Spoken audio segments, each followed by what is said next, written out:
कधीच नाही चुकणार तुमचे फेवरेट टीव्ही शोज झी5 सोबत, तेही एकदम free.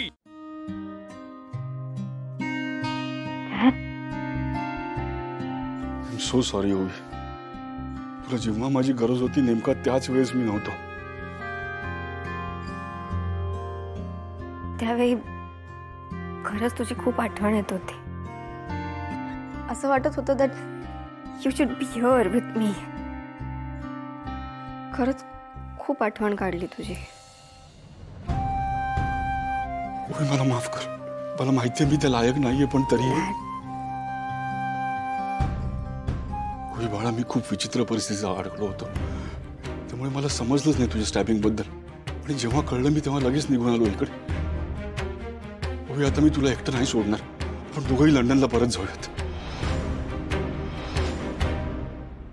I am sorry dad, but आत्ता मी तुझ्यासोबत नाही येऊ शकत।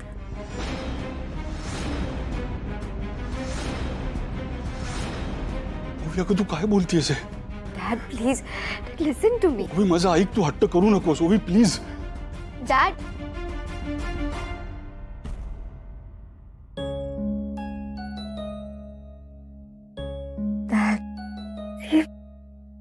जेव्हा मला बरं नव्हतं ना, तेव्हा या घराने मला आधार दिला।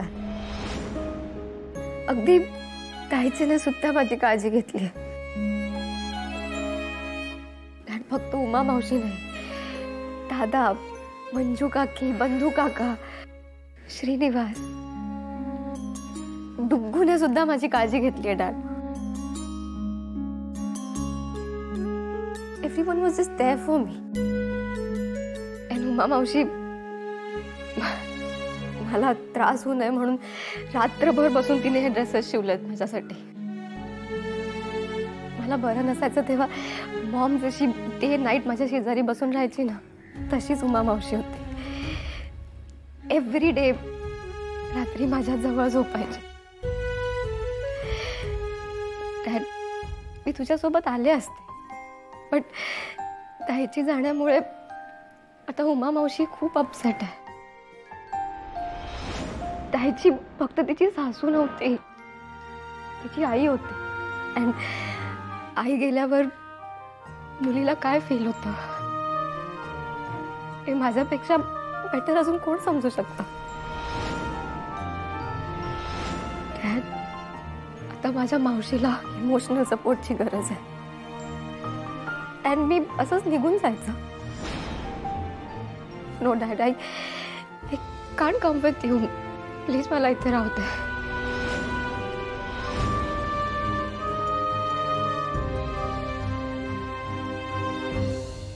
ओवी I am so proud of you. किती बदलली आहेस बाळा तू। तुझी मॉम जात इकडे असती तर तिला उमाताईचं आणि तुझं बॉन्डिंग बघून खूप आनंद झाला असता।